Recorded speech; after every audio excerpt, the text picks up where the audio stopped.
নমস্কার, আমি জ্যোতিষশাস্ত্রী শ্রী সনাতন বলছি।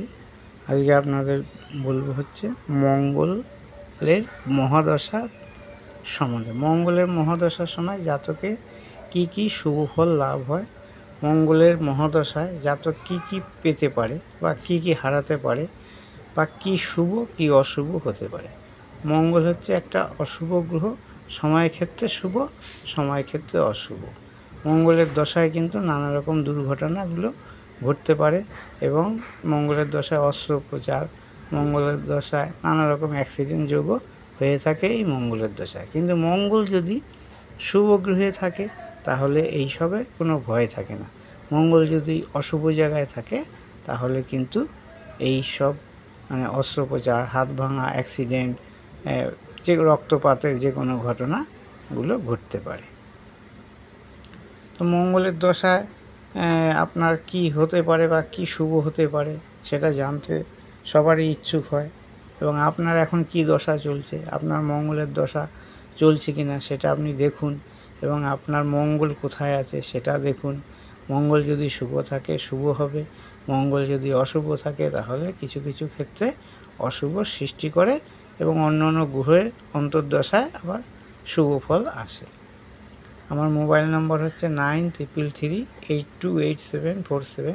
আমার সঙ্গে যোগাযোগ করতে হলে অবশ্যই এই নম্বরে ফোন করবেন এবং যে কোনো সমস্যার সমাধান আমি করে থাকি। সমাধান বলতে তার যে ভাগ্য বিপর্যয় বা তার যে বাধাগুলো সেগুলো দূর করে থাকি, কারণ ভাগ্য পরিবর্তন করা কোনো জ্যোতিষীর পক্ষে সম্ভব নয় বা করতে পারেও না, সে যত বড় জ্যোতিষী হোক না কেন। এমন কোনো জ্যোতিষ নেই যে মানুষের ভাগ্য পরিবর্তন করতে পারে। তাহলে সবাই সেই সব জ্যোতিষের কাছে গিয়ে নিজের ভাগ্য পরিবর্তন করে নিত। জ্যোতিষ পারে কি না ভাগ্যের দিশা দেখাতে, কোন পথে গেলে বা কীভাবে আপনার সাফল্য লাভ আসবে, কোন বাধাগুলো আছে সেগুলো কাটাবার, সেইটা জ্যোতিষ পারবে করতে। এবং আগামী দিনে কি করলে বা কী নিয়ে পড়াশোনা করলে বা কী কর্ম করলে বা কোন দিক, কিরম বিবাহ করলে সংসার কিরম হবে সেগুলো জ্যোতিষ বলতে পারবে, বা সেটা জ্যোতিষ পারে বলতে। এবং আপনার কখন কি ঘটবে সেগুলোও জ্যোতিষ বলতে পারে। কিন্তু ভাগ্য বা এই যে আপনার মৃত্যু যোগ থাকলে মৃত্যু এড়াতে পারবে সেরকম জ্যোতিষ পৃথিবীতে নেই, হবেও না। কারণ ভগবান ছাড়া মৃত্যু এড়ানোর ক্ষমতা কারো কাছে নেই। ভগবানই একদম পারবে তার মৃত্যু থেকে তাকে উদ্ধার করতে। হ্যাঁ, যাদের অল্প আয়ু তারা মৃত্যুঞ্জয় জপ করলে হয়তো সামান্য আয়ু বৃদ্ধি হতে পারে, কিন্তু তাকে অল্প আয়ুর ভেতরেই তাকে ওই মৃত্যুবরণ করতে হবে। এবং যারা মহামৃত্যুঞ্জয় যোগ করে তাদের ক্ষেত্রে কি হয়, সুবিধা হয় কি, যে না এই যে অ্যাক্সিডেন্ট বা এই যে আরও সব দুর্ঘটনাগুলো ঘটে সেগুলো থেকে কিন্তু মহামৃত্যুঞ্জয় জপ করলে সেগুলো থেকে কিন্তু রেহাই পাওয়া যায় বা সেগুলো থেকে মুক্তি লাভ হয়, এইটা কিন্তু হতে পারে। কিন্তু মৃত্যু যেদিন থাকবে আপনাকে সেদিন বরণ করতেই হবে, সে আপনি যেরমই করুন। একমাত্র ভগবান সাধনা করে ভগবানের যদি কৃপা প্রাপ্ত হয় তবেই মৃত্যু আপনার দুয়ারে নাও আসতে পারে। যখন ভগবান যদি তাকে আশীর্বাদ দেয়, যেটাকে বলা হয়, আমরা আগেকার দিনে বলতে হতো বর দিচ্ছে আর কি, সেটা তো এখনকার যুগে পাওয়া সম্ভব নয়, কারো পক্ষে সেরকম ভগবান ডাকাও সম্ভব নয়, সেগুলো পাওয়া সম্ভব নয়। আসুন আজকে আপনাদের বলি মঙ্গল সম্বন্ধে বা মঙ্গলের দশা বিচার সম্বন্ধে। মঙ্গল যদি উচ্চ ঘরে থাকে, উচ্চ ঘর বলতে এখানে মঙ্গল মকরে উচ্চ হয়, কত ডিগ্রি পর্যন্ত থাকে মঙ্গল উচ্চ না 28 ডিগ্রি পর্যন্ত। এই 28 ডিগ্রি পর্যন্ত এই সময় যদি আপনার ধরুন আপনার কোন রাশিচক্রে মঙ্গল মকরে আছে, আপনার তখন যখন আপনার মঙ্গলের দশা পড়বে তখন আপনার কি হতে পারে, ধরুন বয়স অনুযায়ী ফল দেবে। এবার যদি বৃদ্ধ বয়সে মঙ্গলের দশা পড়ে তাহলে একরকম ফল দেবে, যদি ইয়ং বয়সে পড়ে তাহলে একরকম ফল দেবে, যদি বাচ্চা বয়সে বা কিশোর অবস্থায় পড়বে তাহলে একরকম ফল দেবে। বয়স অনুযায়ী মানুষ যে চক্র সেই অনুযায়ী সমস্ত গ্রহ, শুধু মঙ্গল বলে না, সবাই সেই চক্র অনুযায়ী ফলদান করে। যেমন মঙ্গল হচ্ছে যুব কারক গ্রহ, এবং যুব অবস্থায় যদি আপনার মঙ্গলের দশা শুভ হয় তাহলে কিন্তু আপনার নানা রকমভাবে উন্নতি হবে। কারণ মঙ্গল হচ্ছে যুবকারক গ্রহ। সেই সময় যদি আপনার রাশিচক্রে মঙ্গল উচ্চস্থ থাকে তাহলে সেই সময় মানে যৌবনের সময় মানুষের বিভিন্ন ক্ষেত্রে অর্থ লাভ হবে, বিভিন্ন কর্মে সাফল্য লাভ হবে এবং যারা সেনাবাহিনীতে যোগ দেয় তারা সেই সব জায়গায় যেতে পারবে, কিংবা সেনাবাহিনী ছাড়া অভ্যন্তরীণ যে প্রশাসনিক বিভাগ যেমন পুলিশ, ডিএম, এসপি, ডিএসপি, কিংবা এখন যেটা হচ্ছে ডিএম, তারপরে ডব্লিউবিসিএস পরীক্ষা, ইউএসসি পরীক্ষা, এইসব পরীক্ষায় সেই সব ক্ষেত্রে তারা সাফল্য লাভ করতে পারে। আর সাফল্য লাভ করা মানেই রাজ্য সরকার থেকে সম্মান লাভ করা, মানে রাজ্য সরকারে বা কেন্দ্র সরকারের আন্ডারে চলে, মানে সরকারি চাকরি পাওয়ার যোগ থাকে সেই সময়। এই সব ক্ষেত্রে ভাতা বা ভগ্নির সঙ্গে সুসম্পর্ক ভালো থাকে। স্ত্রী এবং বাচ্চাদের জন্য মানে সুখ বয়ে আনে। বাচ্চা বলতে সন্তানদের জন্য সুখ বয়ে আনে এবং আপনার জীবনের যে একটা সাফল্যের ভাব, সেই ভাবটা কিন্তু মঙ্গল যদি এই মকরে থাকে এবং সেই মঙ্গলের দশা যদি আপনার যুব সময়, মানে যুব বলতে আপনি যখন যৌবনকালে পদার্পণ করেন সেই সময় পড়ে, তাহলে কিন্তু দশাটা ভালো যাবে। কারণ মঙ্গল হচ্ছে নিজে যৌবনের কারক গ্রহ, অতএব যুব কারক গ্রহ আর কি। তাহলে যুব কারক গ্রহের সময় যদি মঙ্গলের দশা পড়ে তাহলে আপনার ভালো হবে। এবং মঙ্গল যদি নিচস্থ মঙ্গলের দশা, এখানে যদি মঙ্গল থাকে তাহলে কিন্তু সেই দশা বিশেষ করে ভালো হওয়ার চান্স কম, কারণ মঙ্গল নিচস্থ। এই নিচস্থ মঙ্গলের দশায় নানা রকম যুদ্ধক্ষেত্রে পরাজয় লাভ, মামলা মোকদ্দমায় পরাজয় লাভ, সম্মানহানি, স্ত্রী মৃত্যুযোগ থাকলে স্ত্রী মৃত্যুযোগ, কিংবা অ্যাক্সিডেন্ট যোগ থাকলে অ্যাক্সিডেন্ট যোগ, এবং সন্তান বা স্ত্রী নিয়ে বা মানে বাড়ির আরও যেসব পরিবার, ভাতা ভগ্নী, মা বাবা, তাদের নিয়ে একটা দুশ্চিন্তা এসে যায় যখন এই মঙ্গল আপনার নিচস্থ থাকে।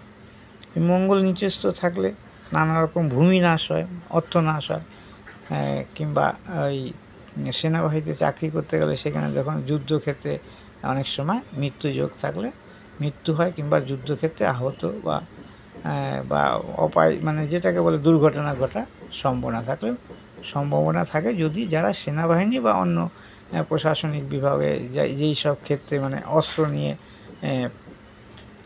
আর কি ডিউটি করতে হয় তাদের ক্ষেত্রে। যদি মঙ্গল যখন নিচস্থ থাকবে সেই সময় যদি আপনার এই দশা পড়ে, কিন্তু মঙ্গল উচ্চস্থ থাকলে কিন্তু ভালো হবে। আবার স্বক্ষেত্রগ্রস্ত মঙ্গল যদি নিজের ক্ষেত্রে থাকে তাহলে কি ফল দেবে? মঙ্গল যেমন নিজের ক্ষেত্রে যদি থাকে তাহলে কি হবে, সব কিছুতেই মানে নিজের ক্ষেত্রে জাতক বা জাতিকা নিজের ঘরে নিজে কেউ ক্ষতি করবে না। সেই সময় মঙ্গল থাকলে মঙ্গল যুদ্ধে জয়লাভ, অর্থ লাভ, যে কোনো পরীক্ষায় সাফল্য লাভ, আর বিশেষ করে সেনাবাহিনী, পুলিশ এবং প্রশাসনিক বিভাগে কিংবা ভূমি ক্রয় বিক্রয়ে সাফল্য লাভ, মঙ্গল যদি নিজ ক্ষেত্রে থাকে আর কি। এবং নানা রকম সন্তান হোক, স্ত্রী হোক, সব জায়গা থেকে একটা সুখ লাভ পাওয়া যায় যদি মঙ্গল এই আপনার স্বক্ষেত্র থাকে। এবার মঙ্গল যদি মানে মূল ত্রিকোণস্থ হয়, মূল ত্রিকোণস্থ বলতে কাকে বলা হয়, মানে মঙ্গল যদি লগ্নের পঞ্চমে, ধরুন মেষ লগ্ন, পঞ্চম হচ্ছে সিংহে যদি মঙ্গল থাকে,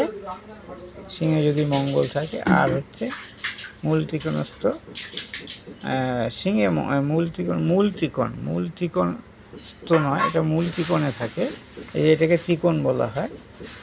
এই ত্রিকোণে থাকে মঙ্গল, তাহলে কিন্তু মঙ্গলের দশায় বস্ত্র অলঙ্কার লাভ, ধর্মকথা শ্রবণ, মানসিক শান্তি লাভ, ভাতা বা ভগ্নির উন্নতি বা ভাতা ভগ্নি থেকে অর্থ লাভ, কৃষিতে বা ভূমি ক্রয় বিক্রয়ে অর্থ লাভ, এইসব ক্ষেত্রে মঙ্গল মানে এই ত্রিকোণে যদি মঙ্গল থাকে এবং শোনে সব কিছুই তো সবসময় যে ভালো দেবে তা কিন্তু নয়। এবার দশা অন্তর্দশার সময় আবার ভালো মন্দ দেয়। ধরুন মঙ্গলের দশা চললো, তার সঙ্গে রাহুর দশা চললো।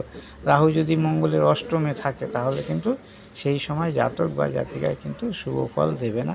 সেই সময় নানা রকম অ্যাক্সিডেন্ট হতে পারে। ধরুন মঙ্গল এখানে রয়েছে, মঙ্গল এখানে রয়েছে, মঙ্গল সপ্তম এখানে, অষ্টম এখানে রাহু রয়েছে। তাহলে এই মঙ্গলের দশায় এই রাহু অন্তর্দশায় কিন্তু মানুষের জীবনে খুব একটা ভালো ফল দেবে না। নানা রকম অ্যাক্সিডেন্ট হতে পারে, বিভিন্ন মারামারি বা রক্তক্ষয় বা যে কোনো বিষয়ে অসৎকর্ম, মদ, তারপরে হচ্ছে নেশা জাতীয় জিনিস গ্রহণ করা বা নেশা জাতীয় জিনিসের ব্যবসা করে পুলিশ হেফাজত, জেল, এইসব নানা ক্ষেত্র হতে পারে যদি মঙ্গলের অষ্টমে রাহু থাকে, তবে না হলে নয়। এবার মঙ্গলের দশা বিভিন্ন প্রকারে বিভিন্নভাবে ফল দেয়। সেই ফলগুলো জাতকের প্রাপ্ত হয় তার দশা অন্তর্দশা যেমন একটা বললাম রাহুর অন্তর্দশা যদি চলে, মঙ্গল রাহুর অন্তর্দশা, তাই এই ফলটা দিতে পারে। এবার মঙ্গলের পঞ্চমে ধরুন যদি রবি থাকে, এই ধরুন এখানে মঙ্গল, এই পঞ্চমে রবি, তাহলে কিন্তু আবার মঙ্গল রবির দশা কিন্তু ভালো ফল দেবে। সেই সময় নানা রকম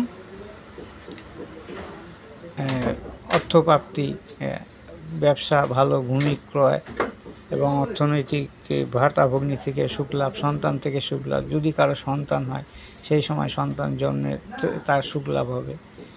এই জিনিসগুলো ঘটে থাকে। এবং মঙ্গল যদি ধরুন মঙ্গলের নবম, এখানে যদি ধরুন নবম ত্রিকোণে, এই ত্রিকোণে যদি আবার বৃহস্পতি থাকে, মঙ্গল বৃহস্পতি, সেই দশা অন্তর্দশাও কিন্তু মানুষের শুভকারক হবে। এই দশায় মানুষের ভাগ্যোন্নতি হবে এবং ভাগ্যের মাধ্যমে জাতক বিশাল অর্থ রোজগার করবে। এবং যদি সরকারি চাকরি বা চাকরি করুক, যে কোনো কিছু করুক, সেই সময় কিন্তু তার অনেক উন্নতি হবে। এই হচ্ছে মঙ্গলের দশা। এই যখন আরও ভেঙে ভেঙে বলবো তখন আপনি বুঝতে পারবেন দশা অন্তর্দশার যে ভাঙন। এই তো শুধু মঙ্গল বৃহস্পতি, মঙ্গল রাহুর কথা বা মঙ্গল রবির কথা বললাম, এরকম 9টা গ্রহর দশা অন্তর্দশা যখন ভেঙে বলা হবে তখন আরও ভালোভাবে বোঝা যাবে এবং কোন টাইমে কী হবে সেটাও ভালো বোঝা যাবে। আমার মোবাইল নম্বর হচ্ছে 9333828747। আমার ভিডিও যদি ভালো লাগে অবশ্যই লাইক, শেয়ার, কমেন্ট করবেন এবং সাবস্ক্রাইব করবেন, যাতে আমার ভিডিওগুলো আপনাদের কাছে খুব তাড়াতাড়ি পৌঁছে যায় এবং আপনারা এইসব জিনিস দেখে অবগত হতে পারেন এবং নিজের কুণ্ডলী নিজে দেখে বুঝতে পারেন যে তা আপনার এই সময় কি হতে পারে। আজ এই পর্যন্তই, নমস্কার। তবে একটা কথা মনে রইল, যদি আমার সঙ্গে যোগাযোগ করতে চান তবে এই যে মোবাইল নম্বর দেওয়া হয়েছে, আর জ্যোতিষ সম্বন্ধে যদি কিছু শিখতে চান বা জানতে চান এই মোবাইল নম্বরে ফোন করবেন এবং যে কোনো বিচার আমি সঠিকভাবে, সঠিক উপায়ে, সঠিক রত্ন বা উপরত্ন বা গাছা বা গ্রহ শান্তি কীভাবে হবে সেই ব্যাপার করে আমি আপনাদের সঠিক উপায়ে, সঠিকভাবে অল্প মূল্যে কাজ সম্পন্ন করে থাকি। নমস্কার।